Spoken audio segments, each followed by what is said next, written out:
Good day everyone, and welcome to the channel. It's Londononion here with a Back 4 Blood weapons review. And in this review, we're going to be looking at our third assault rifle, the M16. Now, as part of today's discussion, we're going to be including my proposed weapon center deck build following the review. Now, although the stats and specs of the weapon speak for themselves, I will be giving my evaluation on the weapon's capabilities in combat. This will involve tactics that suit the weapon's strengths, my conclusive opinion, and an overall score.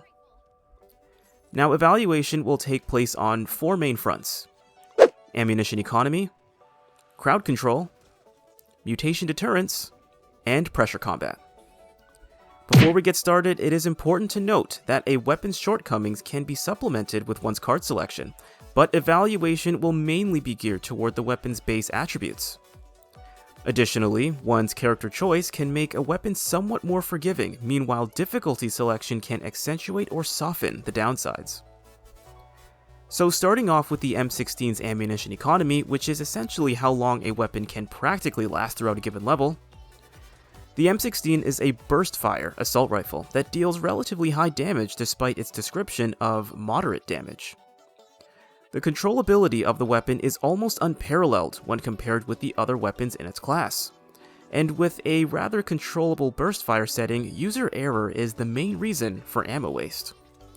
At the same time, however, as a burst fire weapon, going for critical shots is almost pointless, since single shots are not exactly possible, unless one wants to constantly interrupt their fire with swinging their fists.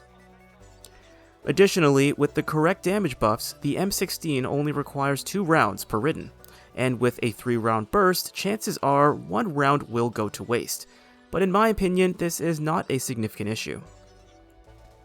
Moving on to crowd control, depending on one's corruption cards and main events in a given stage, crowd control will be more or less an important constituent in one's survival. Higher difficulties will likely create a greater need for effective crowd control. The M16 is a rather conservative weapon, despite its damage output. The M16 struggles with crowd control due to its fire setting. The penetration is decent and works perfectly against close-knit / filed enemies, but dealing with the crowd at close range that is separated will be a difficult task for the M16. If anything, crowd control must start at mid-range, otherwise it's abusive to the weapon. The one saving grace for crowd control is the efficacy of its hipfire. Even beyond close range, hipfire is a reliable means of taking on ridden in fast-paced circumstances. This also includes while being on the move.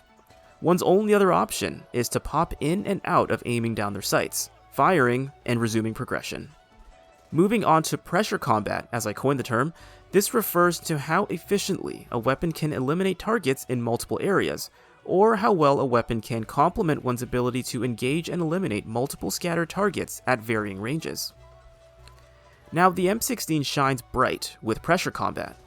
The effective range, control, and being limited to a single pull of the trigger per ridden maximizes its efficiency for keeping up with pressure. Additionally, the reload speed is non-cumbersome. It is effective at essentially all ranges, meaning that there is no limit to when pressure combat begins. Although the weapon is conservative, it helps when taking on enemies from varying ranges. In regards to dealing with mutations, I would consider the M16 to be a kiting weapon for the most part. With bullet stumble, this changes significantly since the weapon is so precise and easy to use. Otherwise, the lulls in fire rate only prove to be a disadvantage against mutations. This is less of an issue the more proactive or the further away one deals with mutations. Moving on to the scoring, the weapon's ammo economy is in the ideal range. The burst fire setting naturally puts a damper on how quickly one can expend their ammo, though it does unfortunately force the use of more ammo than one may intend. Additionally, the high damage reduces how much ammo is required per target. Mix this with its high controllability, and ammo economy is not a problem. So I give it a 4 out of 5. Crowd control is the M16's struggle. The demand on precision and its fire setting is a natural disadvantage when dealing with crowds. The hip fire, damage, and penetration are its only saving grace. So I give it a 2 out of 5. Pressure combat and mutation deterrence is an area of positive performance, even without attachments. Dealing with the series of spread out but incoming ridden is only a problem if it must turn into crowd control, but the weapon's attributes make this an easy hazard to dodge. Mutations must be dealt with proactively and with a decent amount of space to take full advantage of the weapon's strengths. So I give it an 8 out of 10. Overall, this gives the weapon a score of 14 out of 20. Now that concludes the review, but we will now transition into our deck build for this weapon. Now generally I would say there are 2, or technically 3, aspects of building a weapon/weapon class specific deck. There is the more strength-based build, and the compensatory/balancing build. A third option would naturally be a hybrid, which is probably the most reasonable, but every weapon is different and has its own strengths and areas of need, to varying degrees. Now with this in mind, on a smaller scale, I will categorize potential card selections into 4 designations: related, compensatory, synergistic, and preferential. Although Back 4 Blood already has its own designations for cards, I prefer to use my own. And before we get started, it is important to note that there are 1,000 ways to build a deck. The most I can do is showcase how I prefer to optimize this weapon's performance. So starting off with the related cards. Related cards are the ones that directly impact/buff the attributes or effects of a given weapon/weapon class. The cards in this category are Tactical Vest and Trigger Control. Tactical Vest grants a 10% increase in damage control and a 30% increase in ammo capacity for assault rifles and LMGs. Having a damage boost on top of the M16's already relatively high damage is always welcome, and an increase in ammo capacity will help with supplementing other cards. As for Trigger Control, even though it is a related card, having extra accuracy is nice, but in my opinion, completely unnecessary, since the M16 is already accurate enough with very high control. So the only related card employed is Tactical Vest. Now moving on to the compensatory cards. Compensatory cards are meant to counteract the weapon's main weaknesses or balance out its areas of need. In the M16's case, looking at its stats, all 5 categories are in or above the median of all weapons. Technically, firepower could be higher, but firepower does not relate with damage on a linear scale, so I won't consider its firepower, quote-unquote, to be an issue. The only areas that are weaknesses, in my opinion, are its magazine capacity and the rigid fire setting.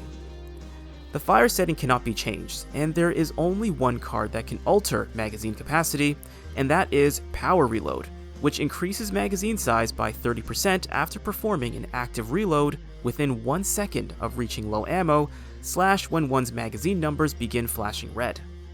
In our previous video on the UMP45, I stated that it was counterproductive to cut one's magazine short regularly in order to increase magazine size consistently. However, with the M16, because of its base magazine size and the rigid fire setting, Power Reload is, in my opinion, a valid option. The M16 fires in 3-round bursts and has 20 rounds in its base magazine. When holding down the trigger, one will have a maximum of 6 full bursts, leaving the last one only delivering 2 rounds. At this point, I would consider it a viable option to reload for a greater mag size afterwards, especially in the face of mutations. One will just have to keep a conscious tally of how many bursts they have used. 5 to 6 bursts at base level will grant the boost, and then 7 to 8 bursts after the boost will suffice to maintain the card's effects. Moving on to the synergistic cards. These are cards that have impacts to increase areas of strength or work to optimize the effects of other cards or one's choice of character. Now the cards I chose were Shredder, Confident Killer, Ridden Slayer, Knowledge is Power, Marked for Death, Large Caliber Rounds, Silver Bullets, Reload Drills, and Cold Brew Coffee. Shredder increases damage with each round by 1% and stacks up 15 times, but damage must be delivered within a 3-second period, otherwise the damage resets. To aid with this, although the M16 has a fast reload speed, Reload Drills, which provides a 20% increase in reload speed, and Cold Brew Coffee, which provides a 15% increase in reload speed, among the other attributes, such as 25% aim speed, 25% swap speed, and 25% use speed. Together will ensure that one's reload speed is even higher to balance out not only the Shredder card, but also the Power Reload card. Though Power Reload is not time sensitive, it may be cumbersome to reload early for an ammo boost. As for the other damage cards, Confident Killer grants a 1% increase in damage for every mutation killed, and stacks up to 15% for the duration of a given level. Ridden Slayer grants a 20% increase in weak spot damage. Knowledge is Power grants an additional 10% in weak spot damage. Marked for Death increases damage by 10% to pinged enemies for the entire team. Large Caliber Rounds increases bullet damage by 7.5% and penetration by 200%. And Silver Bullets, which grants a 10% increase in bullet damage and 15% effective bullet range. Theoretically, all of these added up can create a 57.5% increase in damage output, not including the amalgamated 30% weak spot damage. Our last area of card selection is the Preferential Cards. These are cards that are completely unrelated to the weapon and its strengths/weaknesses, but are still a useful perk. And this is where the most nuance can take place. Given that we have 4 slots left, I choose to give it to Grenade Pouch, Offensive Scavenger, Durable, and Body Armor. Grenade Pouch grants an extra offensive throwable. Offensive Scavenger increases the frequency of offensive throwables. Durable increases trauma resistance by 15% and health by 5 units. Body Armor increases trauma resistance by 25%, but reduces ammo capacity by 15%. Personally, I like to have more than one throwable, and because we're working with an assault rifle, it is not much of a niche weapon, so I arbitrarily resort to limiting the effects of incoming damage. This weapon is less than ideal for crowd control, which is an inevitable aspect of Back 4 Blood, and also will likely create the most opportunities for Ridden to spread their damage onto you. Now, our last area of discussion is the character choice. Just like our deck build for our past assault rifles, it primarily fits with Walker and Jim. However, as an assault rifle, anybody can use it, but given our damage buffs, I think it makes the most sense to add on to the damage with either of said characters. But as I said guys, there's 1,000 ways to build a weapon-centered deck.